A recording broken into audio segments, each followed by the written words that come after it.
Essa é a ferramenta mais poderosa para reduzir o risco de câncer em tipo impressionante 61% não estivesse escondida no balcão de uma farmácia, mas sim, acredite se quiser, no interruptor da luz da cozinha. Pois é.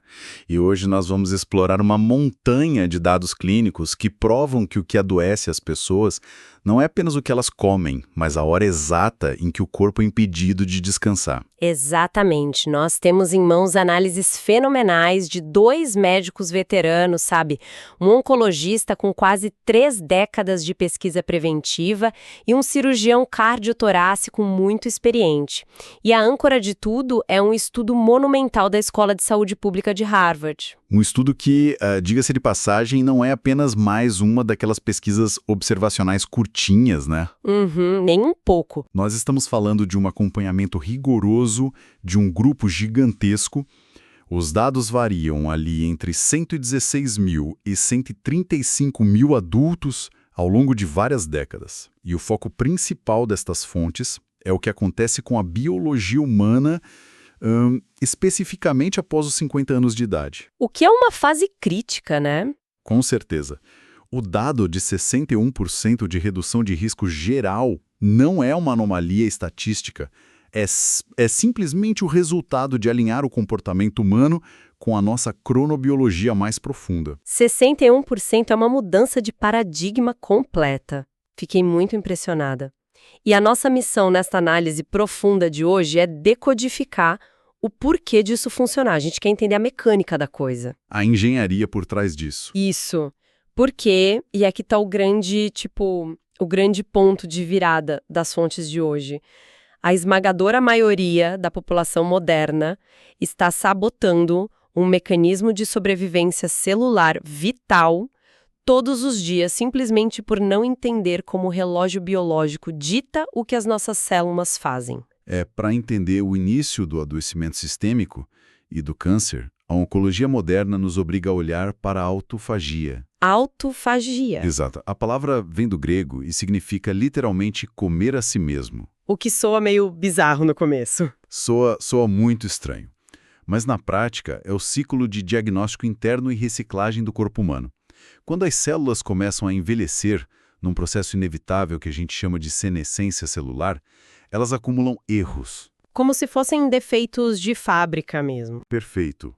Proteínas se dobram de forma patológica, mitocôndrias falham e células com potencial maligno começam a surgir.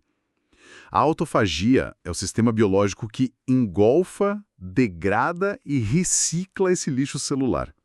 O problema que as fontes destacam de forma bem alarmante é que após os 50 anos, a eficiência basal desse sistema despenca de 40% a 50%. Nossa, cai pela metade.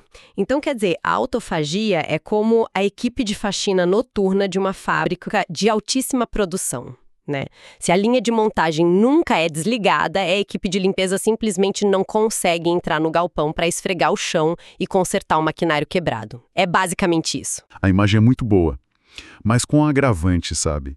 A equipe de faxina não apenas fica esperando do lado de fora da fábrica, ela começa a ser quimicamente desativada pelo ambiente. Como assim, desativada? Porque o corpo humano moderno está metabolicamente desalinhado. A autofagia não é um processo contínuo que acontece o tempo todo. Ela exige um gatilho metabólico muito específico, que é a ausência prolongada de nutrientes. O jejum, no caso. Exato. É o estado de jejum contínuo, tipicamente durando ali entre 13 e 16 horas. Quando ocorre o consumo de alimentos tarde da noite, vias metabólicas vitais são interrompidas abruptamente. Ah, claro, porque a digestão assume controle. Isso. O corpo detecta a entrada de energia, eleva a insulina e permanece preso no modo de digestão e armazenamento. Isso impede completamente a ativação da fase de limpeza celular, que estava, programada para a madrugada. Isso perfeitamente com aquele caso clínico impressionante do paciente Michael, de 61 anos. O relatório mostra que ele não era obeso, os exames básicos de sangue até pareciam normais, mas a janela de alimentação dele era de impressionantes 16 horas. 16 horas comendo, para ficar claro. Exato, 16 horas comendo. Ele tomava o primeiro café às 6 da manhã e fazia um, entre aspas, pequeno lanche inofensivo às 10 da noite. Como resultado disso, os marcadores de autofagia dele estavam virtualmente no zero e ele acabou desenvolvendo uma displasia de baixo grau no cólon, que já é uma alteração celular pré-cancerígena. E o mais fascinante é o que a intervenção médica fez no caso do Michael. Foi uma intervenção puramente cronobiológico. Nada de remédios pesados num primeiro momento. Nada. Ao adotar um protocolo de 14/10, ou seja, ele passou a concentrar a ingestão de alimentos em uma janela de 10 horas e jejuar pelas 14 horas restantes, a biologia dele mudou drasticamente. Ele não precisou cortar as calorias totais. Ele apenas ajustou o relógio do corpo. É uma mudança de timing, não de quantidade. Exatamente. Em poucos meses, os biomarcadores de autofagia dele subiram 53% e a displasia de baixo grau simplesmente regrediu. Regrediu totalmente. Isso me deixou muito intrigada. É fantástico.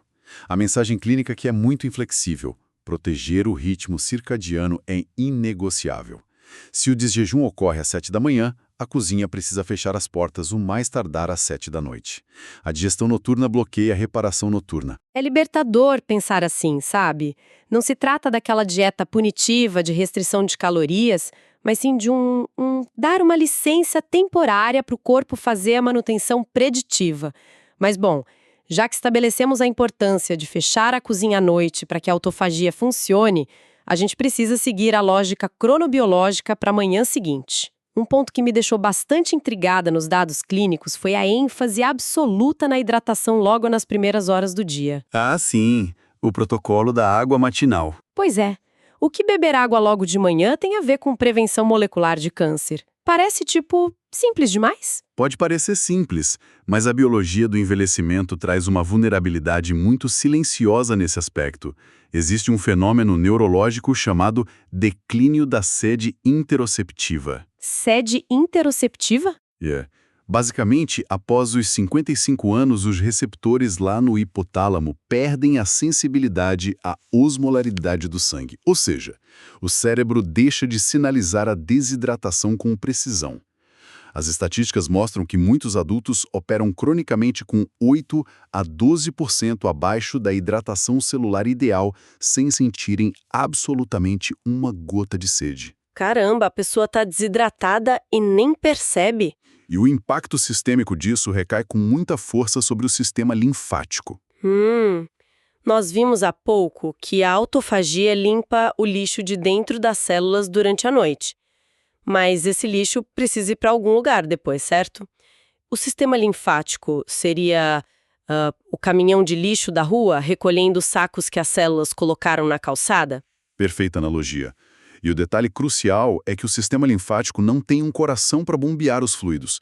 Ele depende do movimento muscular e de uma viscosidade adequada do fluido. Precisa estar bem diluído. Exato. Sem um volume substancial de água, esse caminhão de lixo celular simplesmente atola. Os resíduos retirados da célula não conseguem ser transportados para os rins e para o fígado para excreção, e ficam lá, estagnados e causando inflamação. E isso nos leva àquele outro caso do relatório, o paciente Harold. É o caso clássico de como resolver isso. Apenas adicionando uma hidratação intencional e muito robusta logo ao acordar, contornando essa ausência de sede natural, os marcadores de inflamação sistêmica dele caíram incríveis 22%. 22% só com água? Só com água. A água forneceu a via de escoamento para os detritos celulares que a autofagia gerou durante a noite. Exatamente.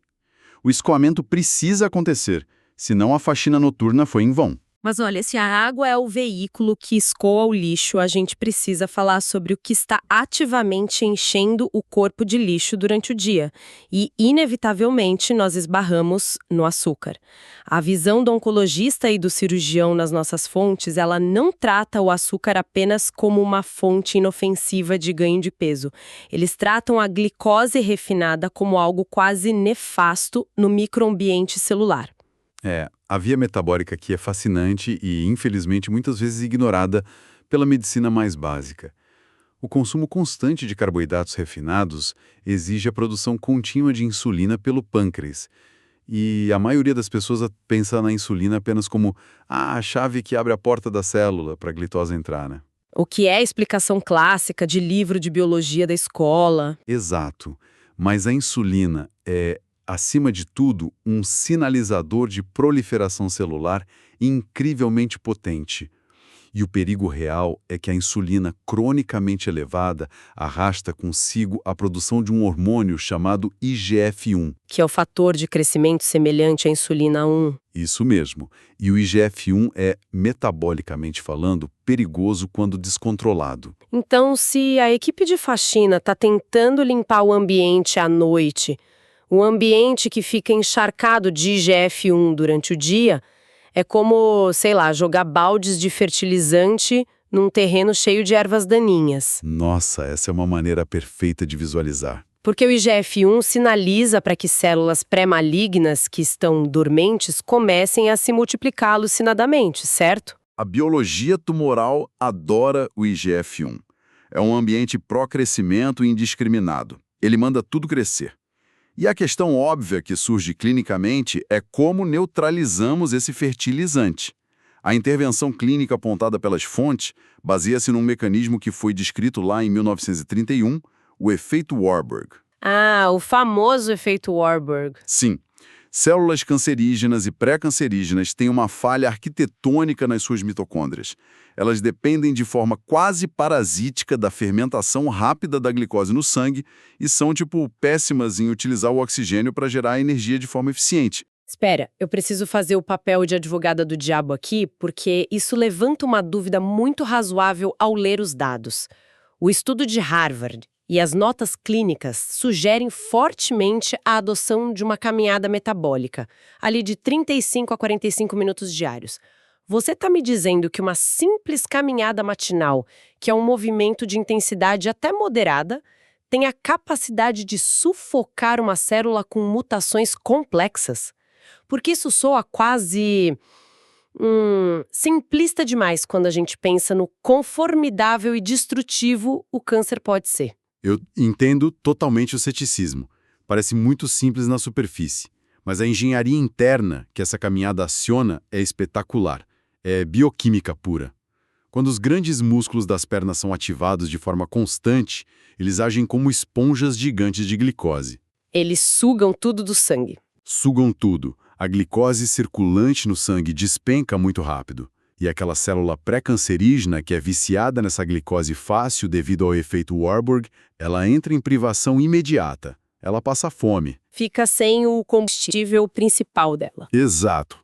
E, simultaneamente, o exercício físico contínuo força o corpo saudável a realizar a biogênese mitocondrial. Que é a criação de novas mitocôndrias. Isso, a criação de novas e eficientes usinas de energia baseadas em oxigênio nas células saudáveis. E esse estresse positivo nos tecidos inibe fortemente a produção daquele fertilizante nocivo, o IGF-1, enquanto ativa o gene P53. O gene P53. As fontes chamam ele de o guardião do genoma, o que é um título de muito respeito na biologia. É o sinal de pare genético mais implacável do nosso corpo contra qualquer divisão celular descontrolada. E os dados do paciente Walter ilustram muito bem essa dinâmica da caminhada, né?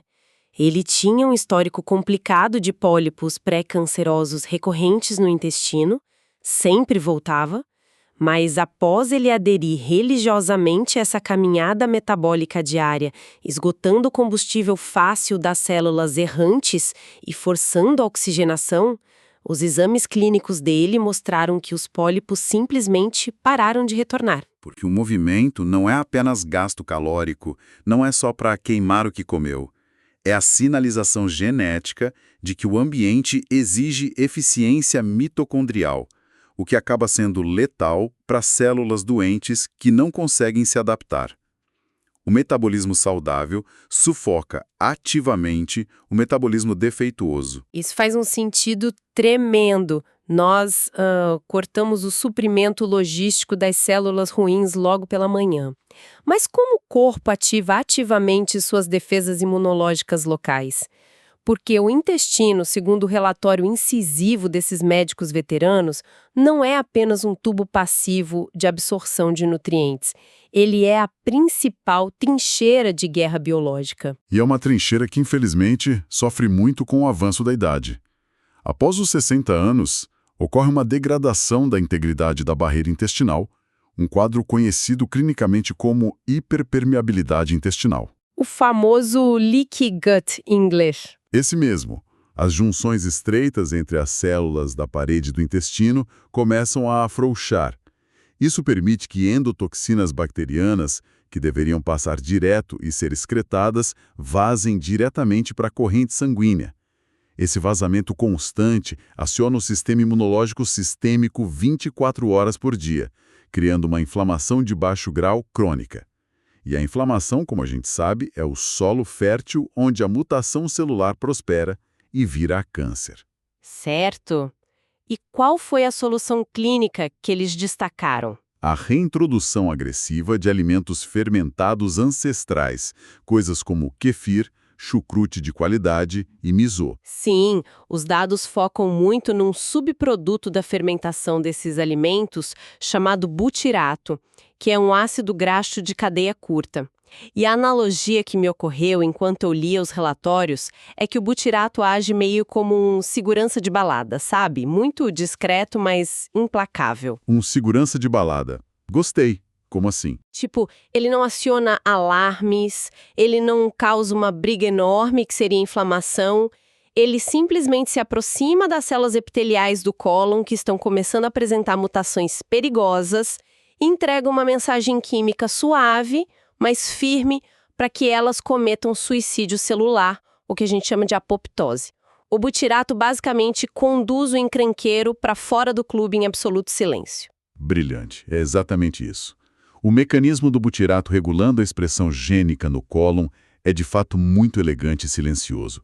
Mas o papel da digestão e da intervenção nutricional atinge o seu ápice analítico nos dados quando os pesquisadores discutem a família dos vegetais crucíferos, especificamente a bioquímica do brócolis e um composto fascinante chamado sulforafano.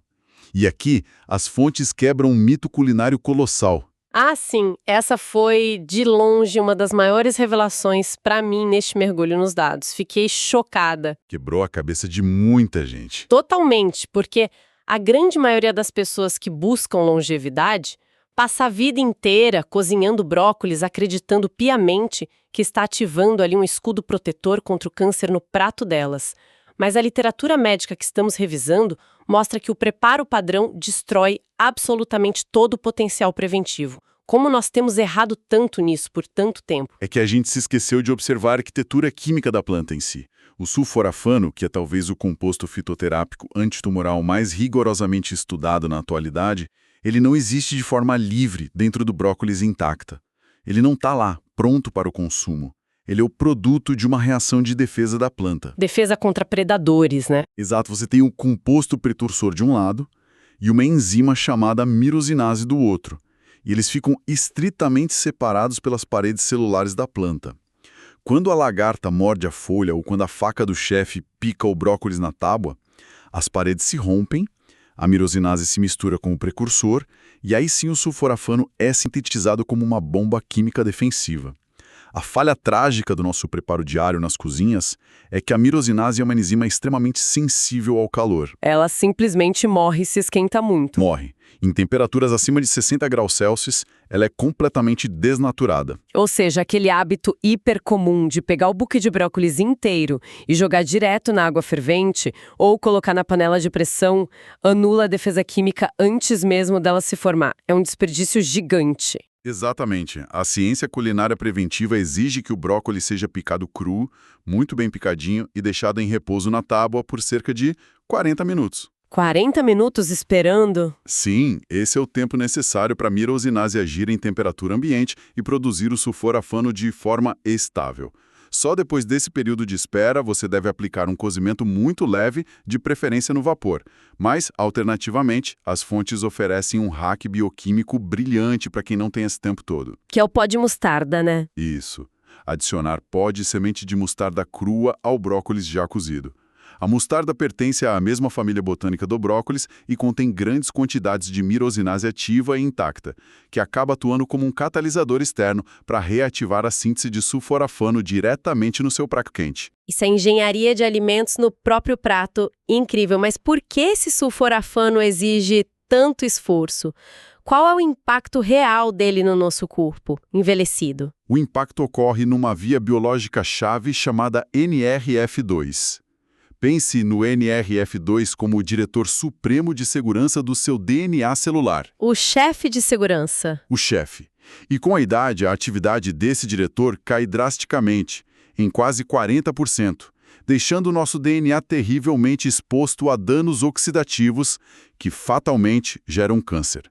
O sulforafano entra no sistema e acorda o NRF2 de volta aos níveis de vigilância da juventude. Ele dá um choque no sistema de segurança. E mais impressionante ainda, os dados revelam que enquanto muitos tratamentos oncológicos apenas conseguem matar as células cancerígenas comuns, os ensaios clínicos mostram que o sulforafano busca e induz a morte diretamente nas células-tronco do câncer. Os generais do exército inimigo. Exatamente, os generais. Porque a quimioterapia tradicional, em muitos casos, pode aniquilar a infantaria, os soldados rasos de um tumor.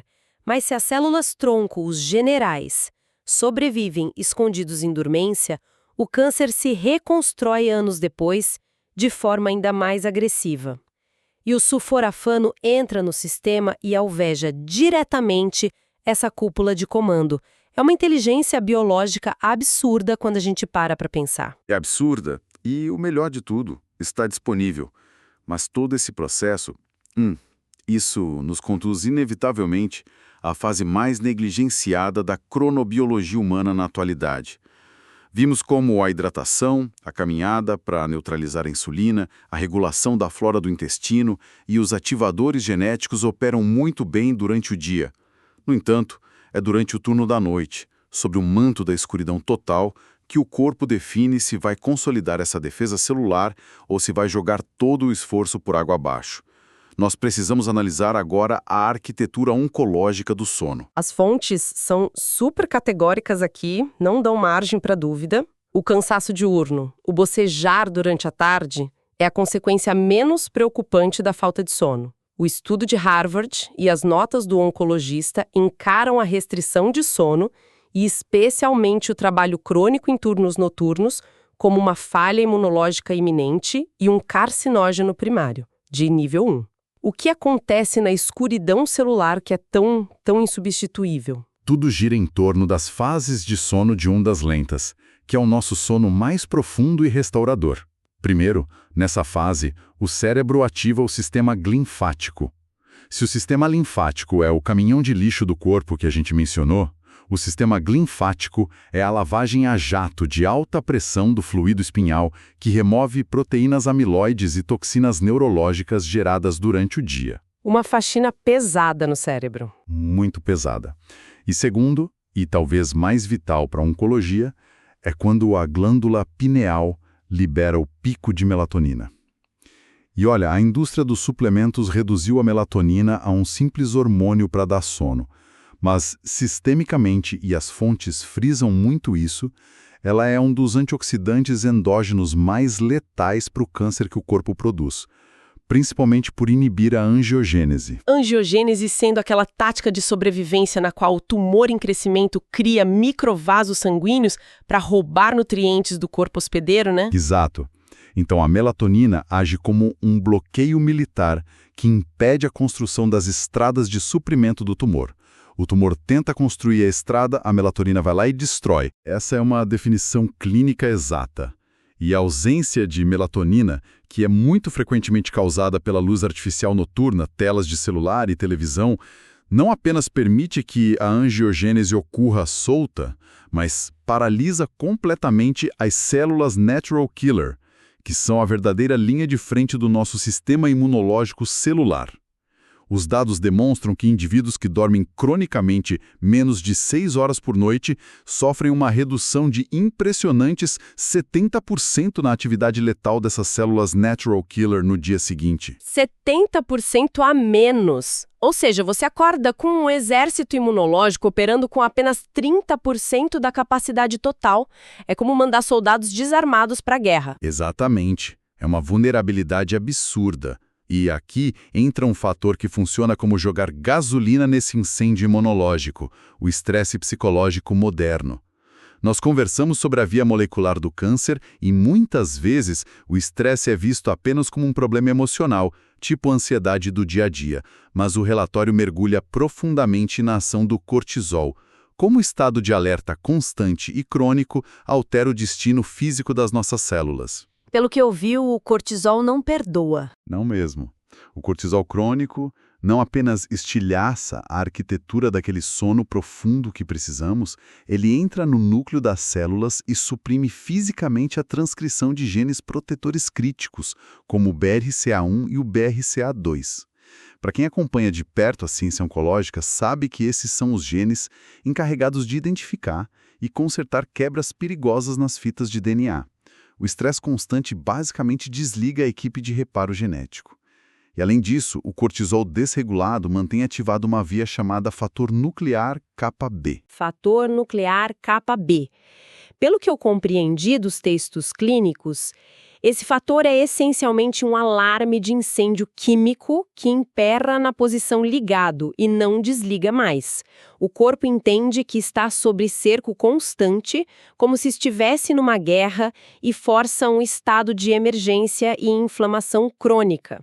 Ele simplesmente proíbe as células danificadas de morrerem através da apoptose, porque ele acha que precisa de qualquer célula viva para sobreviver à suposta crise aguda. E é exatamente essa recusa biológica em descartar as células danificadas que gera o ambiente pré-cancerígeno perfeito. A célula errada continua viva e se multiplicando. Mas a beleza da fisiologia humana é que nós temos o freio de mão biológico para isso, se soubermos usar. Aquele caso do paciente David, certo? Sim, o relatório do paciente David é emblemático. O eixo do cortisol dele estava em colapso total por causa de estresse executivo. O oncologista não prescreveu imunossupressores ou calmantes fortes logo de cara. A prescrição foi de 12 minutos diários de respiração diafragmática profunda guiada. E em 6 semanas, os marcadores inflamatórios dele, que são guiados pelo tal fator nuclear Kb, caíram 31%. 31%? Mas como apenas expandir o diafragma, respirar fundo pela barriga, pode reescrever a expressão genética de um paciente de forma tão profunda? Qual é a mecânica por trás disso? A chave é a estimulação mecânica do nervo vago. Quando você expande o diafragma de forma rítmica e profunda, você literalmente puxa e estimula fisicamente o nervo vago, que corre desde o abdômen até a base do cérebro. O nervo vago é o grande interruptor mestre do sistema nervoso parasimpático. Ao ser massageado pela respiração, ele inunda o cérebro com um neurotransmissor chamado acetilcolina. E a acetilcolina age como mensageiro calmante. Isso. Ela envia uma mensagem bioquímica literal para o corpo todo dizendo: a ameaça acabou, o tigre foi embora, o ambiente é seguro, e o cérebro obedece imediatamente. Ele cessa a liberação excessiva de cortisol, desliga aquele alarme preso do fator nuclear Kb e, subitamente, os genes BRCA voltam a ter permissão metabólica para reparar os danos no DNA. É a anatomia respiratória alterando fisicamente o destino genético. Uau! Quando nós recuamos um passo e olhamos para toda essa tapeçaria biológica que decodificamos hoje, a sinergia de tudo isso chega a arrepiar. É uma cascata cronobiológica totalmente interdependente.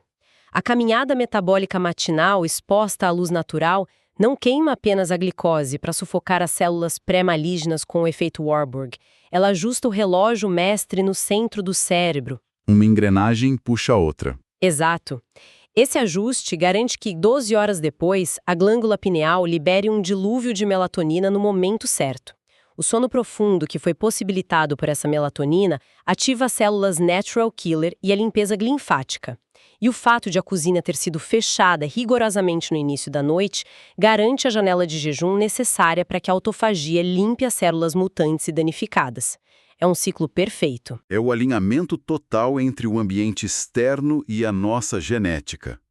O câncer, na vasta maioria dos casos estudados nesse acompanhamento de décadas em Harvard, encontra uma dificuldade imensa para prosperar num hospedeiro onde a ingestão matinal de água apoia a drenagem linfática, onde a flora intestinal produz butirato de forma regular para expulsar células ruins, onde a mirosinase dos vegetais é inteligentemente protegida do calor e onde o ritmo de sono e vigília é tratado como algo sacrossanto. Sabe, no início dessa nossa análise profunda de hoje, nós mencionamos aquela expectativa cultural enorme de que a prevenção de doenças graves, como o câncer, precisaria sempre vir de um laboratório distante, de uma molécula patenteada, cara, incrivelmente complexa. Mas a verdade que salta aos olhos através do trabalho genial destes médicos é até surpreendente. Nossos próprios corpos já têm as ferramentas. Exato. Nossos corpos estão executando um software de sobrevivência brilhante, desenhado, testado e polido ao longo de milênios de evolução. O grande problema é que a abundância e a conveniência extrema do mundo moderno, coisas como luzes de LED brilhando à meia-noite, lanches ultraprocessados mastigados às 11 da noite, estresse contínuo no trânsito, tudo isso são ruídos altos que travam a execução desse software primitivo. E a verdadeira ciência de vanguarda no envelhecimento celular, portanto, não é sobre forçar o corpo a fazer algo inédito ou novo com drogas mágicas. Trata-se, quase que inteiramente, de parar de interromper os processos de limpeza genômica, a autofagia e a apoptose celular, que as nossas próprias células já dominam com maestria. A medicina do futuro, pelo menos no eixo preventivo e cronobiológico, é fundamentalmente sobre remover os obstáculos crônicos que nós mesmos colocamos no caminho da nossa biologia inata. Em outras palavras, deixar que o exército interno faça o que ele foi arduamente treinado para fazer sem atrapalhar. O que nos deixa com uma última fronteira científica absolutamente fascinante para refletirmos, que vai até muito além dos dados clínicos baseados na Terra que revisamos hoje. Onde você quer chegar com isso? Pensa bem. Se a escuridão absoluta da noite, a variação térmica natural, o estado intermitente de jejum e os ritmos imutáveis do nascer e do pôr do sol disparam a cura e a manutenção celular profunda da qual nossa sobrevivência depende, o que vai acontecer com a expansão da humanidade para ambientes de gravidade zero? Nossa, isso é um ponto incrível. Como será a vida prolongada dentro de estações espaciais ou bases em Marte, totalmente sem a cronobiologia ancorada pelo Sol da Terra e pelas nossas 24 horas? O que isso nos dirá sobre o futuro da senescência celular da nossa espécie em órbita? Se a biologia humana depende intrinsecamente do ritmo da Terra para saber a hora exata de se consertar, como nós envelheceremos entre as estrelas? Mas, bom, essa é uma exploração teórica e provocativa enorme que com certeza nós guardaremos para o nosso próximo mergulho nos dados.